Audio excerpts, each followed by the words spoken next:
Manchester United bakal jalani jadwal padat di bulan April mendatang. Lawan-lawannya pun berat-berat, siap-siap mencekam. 5 lawan Manchester United di Liga Inggris pada April nanti adalah Nottingham Forest, Manchester City, Newcastle United, Wolves, dan Bournemouth. Di pertemuan pertama MU kalah dari Nottingham 2-3, kalah dari Newcastle United 0-2, kalah dari Wolves 0-2, dan kalah dari Bournemouth 0-3. MU cuma sekali menang atas Manchester City 2-1. MU tidak boleh banyak kepleset di Liga Inggris. Jika Bruno Fernandes DKK susah menang lagi, siap-siap dekati zona degradasi lagi. Sementara itu, Chelsea harus membayar kompensasi 5 juta pound sterling atau sekitar 6,5 juta dolar kepada Manchester United apabila memilih tidak mempermanenkan transfer Jadon Sancho musim panas ini. Menurut laporan ESPN, Sancho saat ini menjalani masa peminjaman di Stamford Bridge dengan klausul kewajiban Chelsea untuk membeli seharga 25 juta pound sterling jika tim itu finish lebih tinggi dari peringkat 14 di Liga Inggris. Dengan posisi Chelsea yang saat ini berada di peringkat keempat dan hanya menyisakan 9 laga, syarat tersebut hampir pasti terpenuhi. Namun, terdapat klausul yang memungkinkan Chelsea mengembalikan Sancho ke Old Trafford dengan syarat harus membayar penalti 5 juta pounds. Meski demikian, sumber dari internal Chelsea menepis kemungkinan Sancho kembali ke Manchester United.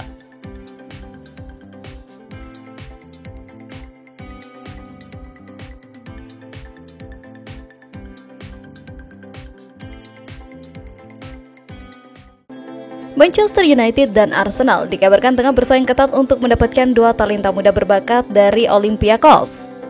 Klub asal Yunani itu memiliki generasi pemain muda yang menjanjikan, dan 2 nama yang menarik perhatian adalah Charalampos Kostoulas dan Christos Mouzakitis. Kedua pemain ini sebelumnya tampil gemilang saat membawa tim U19 Olympiakos menjuarai UEFA Youth League musim lalu dan kini mulai mencuri perhatian di tim utama. Kostoulas dikenal sebagai pemain serbaguna yang bisa beroperasi sebagai penyerang tengah, winger, atau gelandang serang. Sementara itu, Mouzakitis mendapatkan tempat di tim utama Olympiakos. Gelandang tengah berkaki kiri ini telah mengoleksi 2 gol dan 5 assist dalam 30 pertandingan di sebuah kompetisi musim ini. Menurut laporan Sunsport, Manchester United dan Arsenal merupakan 2 klub yang memantau perkembangan Kostoulas dan Mouzakitis secara serius. Di kubu Manchester United, strategi rekrutmen yang dipimpin oleh Ineos kini lebih fokus pada perekrutan pemain muda potensial yang bisa dikembangkan menjadi bintang di masa depan. Kedua pemain Olympiakos ini dianggap sesuai dengan filosofi tersebut. Sementara Arsenal yang pernah memiliki pemain Yunani seperti Sokratis dan Konstantinos juga melihat potensi besar dalam diri Kostoulas dan Mouzakitis untuk memperkuat skuad mereka di masa depan. Dengan banyaknya klub yang bersaing, bursa transfer musim panas mendatang diprediksi akan menjadi ajang perburuan sengit untuk kedua wonderkid Olympiakos ini. Sementara itu, MU kembali mengalami perubahan dalam daftar nama pemainnya. Setelah Chido Obi dan Amad Diallo meminta perubahan dalam cara nama mereka ditampilkan, kini giliran Patrick Dorgu yang mengikuti tren serupa. Banyak penggemar yang memperhatikan bahwa di situs resmi klub dan unggahan media sosial, namanya kini tercantum sebagai Patrick Sinajaik Pere Dorgu, alih-alih hanya Patrick Dorgu. Menurut Manchester Evening News, perubahan ini dilakukan atas permintaan keluarga Dorgu. Nama tersebut memiliki makna penting yang berkaitan dengan warisan budaya dan agama keluarganya.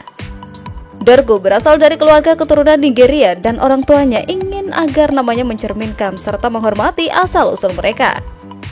Nama Cina Zaik Pere berasal dari bahasa Igbo yang digunakan terutama di wilayah tenggara Nigeria dan oleh komunitas diaspora besar di seluruh dunia. Kini, dengan perubahan namanya yang mencerminkan identitasnya, Dorgu makin mantap dalam perjalanan karirnya di MU.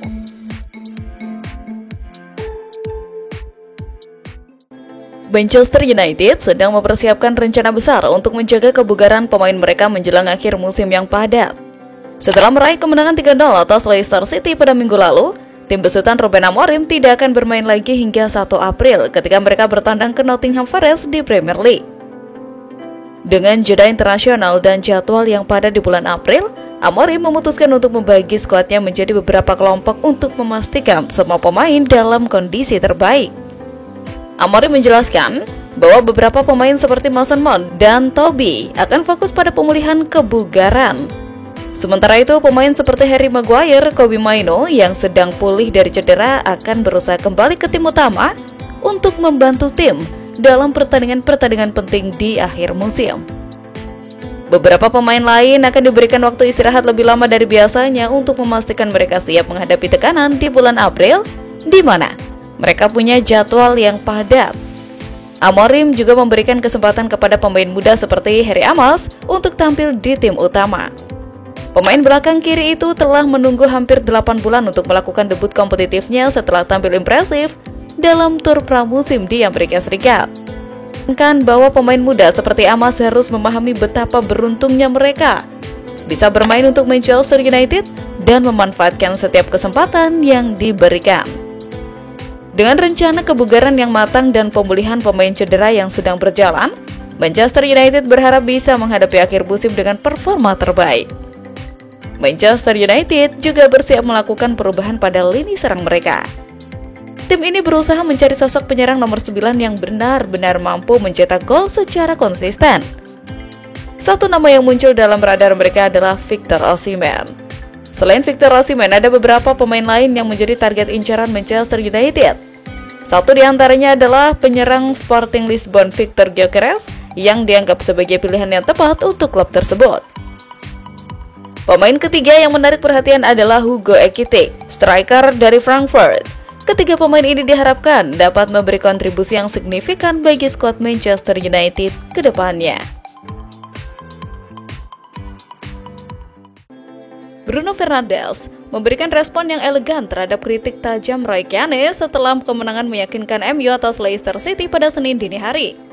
Gelandang asal Portugal itu kembali tampil gemilang di King Power Stadium dengan mencetak 1 gol dan 1 assist dalam kemenangan 3-0 Setan Merah.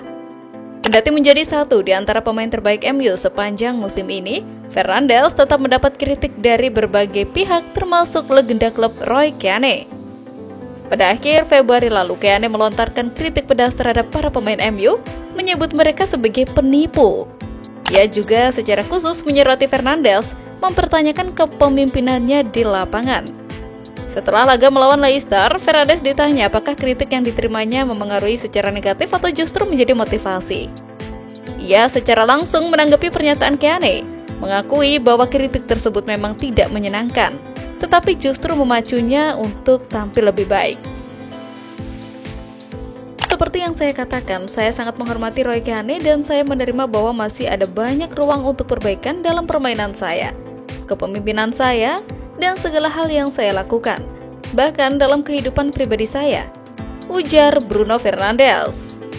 Beralih ke transfer lain, Manchester United dikabarkan tengah berupaya mendatangkan winger Barcelona, Raphinha dengan tawaran mencapai 70 juta euro atau sekitar 58,9 juta pound sterling.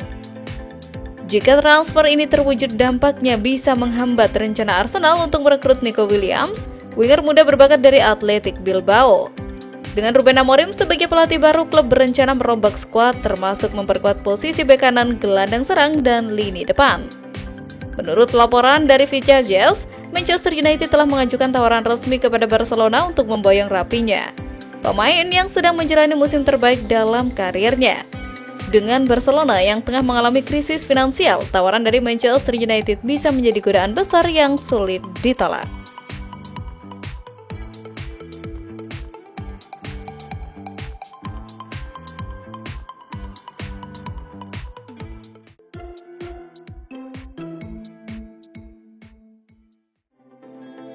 Aiden Heaven makin menjadi sosok kunci dalam kebangkitan MU. Tetapi cedera yang dialami gelandang 18 tahun itu berpotensi membawa masalah bagi tim dalam waktu dekat. MU menunjukkan tanda-tanda kebangkitan di bawah Ruben Amorim dengan performa menjanjikan di berbagai kompetisi. Satu di antara pemain yang mencuri perhatian dalam periode ini adalah Aiden Heaven, bek tengah muda yang baru berusia 18 tahun, tetapi telah menunjukkan kedewasaan luar biasa di lapangan. Kemenangan 3-0 atas Leicester City di King Power Stadium Senin dini hari makin membuktikan bahwa Heaven memiliki potensi besar untuk menjadi pelarut utama setan merah di